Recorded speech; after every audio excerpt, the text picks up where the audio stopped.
Hello and welcome, I'm Joshua Barnes and you're watching Focal Length, the show that brings you the most pressing issues shaping global dynamics and politics. The Netherlands is at a political and diplomatic crossroads as it grapples with growing domestic and global pressures. From supporting Ukraine amid rising energy costs to navigating tensions over Iran's nuclear programme, Dutch policymakers face tough choices. Large protests over the Gaza conflict have raised security and diplomatic challenges. The country also faces scrutiny over defence spending as NATO expectations rise. With President Donald Trump threatening new trade tariffs, Dutch exports could take a hit and the recent collapse of the Dutch government adds more uncertainty ahead of crucial national elections. As voters head to the polls, the outcome could reshape the Netherlands' role in Europe and beyond. To discuss this, we are joined by Sander van Hoorn, former EU correspondent, live from Brussels, Belgium. Sander is a seasoned journalist with years of experience covering European politics and diplomacy, and has been a prominent analyst of EU affairs on international news platforms. So, Sander, to start off with, how is the Netherlands balancing its support for Ukraine with high energy costs and public fatigue? And do the Dutch voters still back military and financial support for Kyiv? So far, the Dutch public and Dutch parliament have supported, broadly, support for Ukraine because the sentiment is really that Ukraine is fighting a war that might otherwise come to us through, for example, Poland or the Baltic states, which are members of NATO. So if we don't stop Russia now, is a broad sentiment, then we might face a situation where we do have to aid NATO members in defending against Russia. So, of course, we have had rising energy costs, although that effect has waned down a little bit. We have seen war fatigue. We have seen large numbers of Ukrainian refugees coming to Holland, but still support for military aid to Ukraine is high in the Netherlands. Away from Europe and with tensions rising over Iran's nuclear programme, what role can the Netherlands play in the EU's diplomacy, and how worried are Dutch policymakers about potential escalation?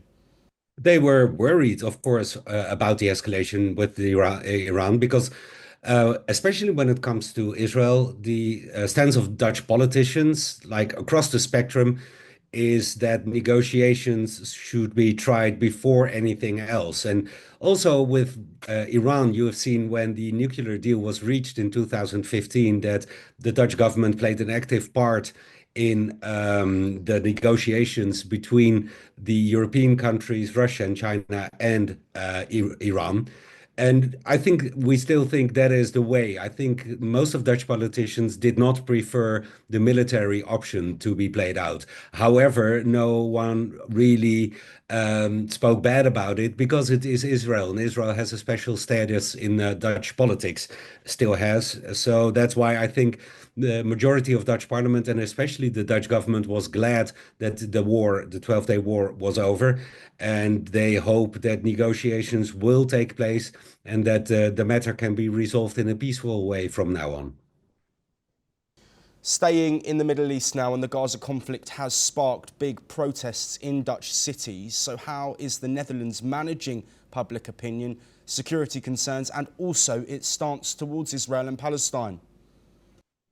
The Dutch society has become highly polarized over the Gaza war, where you see that more and more people in Holland, the population, think that the war should end, that Israel, although it has the right to defend itself and reacted necessarily to the attacks on October 7, 2023, the proportionality has really gone. And there the Dutch population differs with Dutch politics, which is very much more pro-Israel. You see it, of course, in the far-right populist Freedom Party, but also the more mainstream parties joining the Dutch coalition government. They think that Israel's right to exist is and the right of defending itself is paramount, including the atrocities that we see now in Gaza. So there's a big difference between public sentiment, I think, and the Dutch politics. And you see it in the polarization. Just a small example of what happened recently. A Dutch singer was supposed to perform at a Jewish youth football tournament, and there was like basically people advertising Zionist youth movements. And he was really offended by the word Zionism at a concert that he was giving. So he dropped out of the concert. He walked away. And politics was all over him. Right wing politics saying this is anti Semitism, left wing politics defending this singer. So you see, small things can really escalate fast in Holland because there's a big difference between the two sides. The one side supporting Israel no matter what, and the other side denouncing Israel no matter what. Moving on now, the Netherlands has faced criticism for falling short on NATO spending, but has the Ukraine war really changed Dutch attitudes towards bigger defence budgets? It has, really. And the funny thing is that the current Secretary General of NATO is, of course, Mark Rutte, who has been the Prime Minister of the Netherlands for over a decade. So the underspending of the Netherlands was under his rule. That makes it a little bit more interesting. But on average, you see that across the board in Dutch politics and among the population, there is they see the need for rising defense expenditures. And that is indeed because of the war in Ukraine. It is indeed because of the way that people in the Netherlands just don't trust Russia to stop at a certain point. Of course, the Baltic states and Poland, Romania, Hungary, they are members of the EU, they are members of NATO, and they tell us that they lived through Russian occupation. And they tell us that when Vladimir Putin is saying that wherever a Russian soldier has walked, that is part of Russia, that they feel threatened by that. And we feel that threat with them in general, I think. And that is why they're under the Russian threat, whether it's real or perceived, the average Dutch person, at least in politics, feels the need to defend against that, including, however difficult it may be, spending more on defense. Looking at world economics now, and President Trump is continuing to threaten new tariffs. How exposed is the Dutch export economy to fresh transatlantic trade disputes and stalled EU trade talks?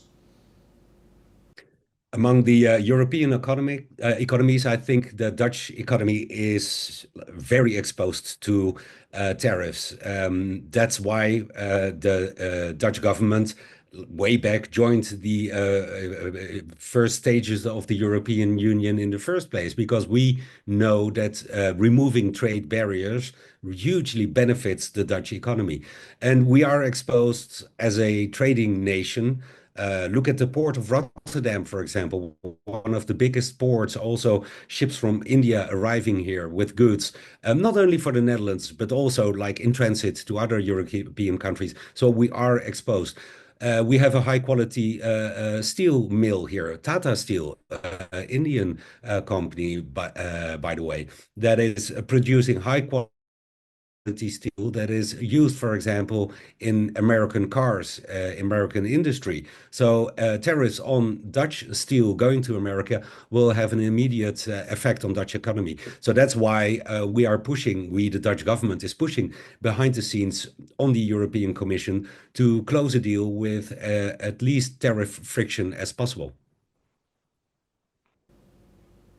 I want to move now to domestic politics, and the recent fall of the Dutch government adds uncertainty. So what were the key factors behind it, and how is this going to affect the Netherlands' role in EU policy?